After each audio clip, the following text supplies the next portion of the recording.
Hi, அனைவருக்கும் வணக்கம். நம்ம சேனல் பார்த்துட்டு லைக் பண்ணுங்கள், சப்போர்ட் பண்ணுங்கள், சப்ஸ்கிரைப் பண்ணுங்கள்.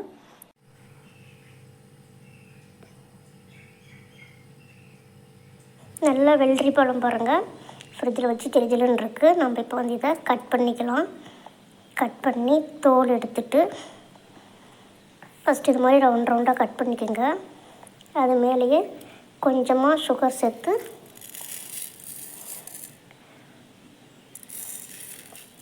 கொஞ்சம் சேர்த்துக்கலாம், போதும்.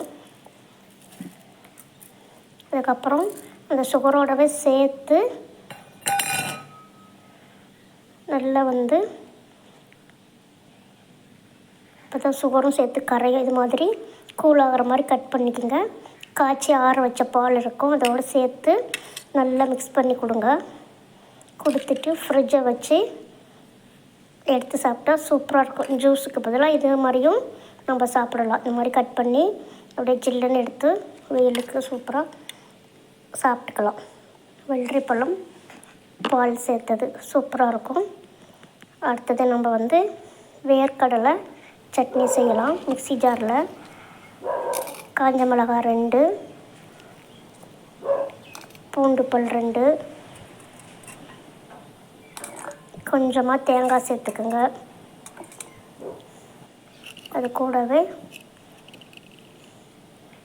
புளி கொஞ்சம் சேர்த்துக்குங்க. கருவேப்பிலை நல்லா சேர்த்துக்குங்க. கருவேப்பிலையில் நல்லா செடியில் இருந்தது கொஞ்சமாக துளிர் தான் இருக்குது பாருங்கள், பிச்சுட்டு வந்து.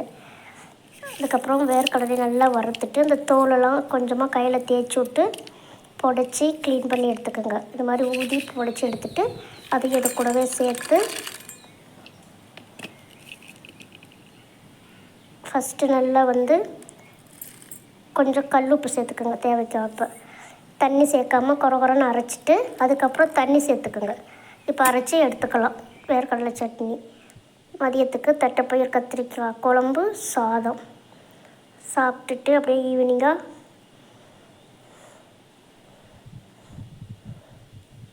தட்டைப்பயிர் கத்திரிக்காய் வெள்ளை சாதம். சரியான வெயில், மழை வர மாதிரி இருக்குது.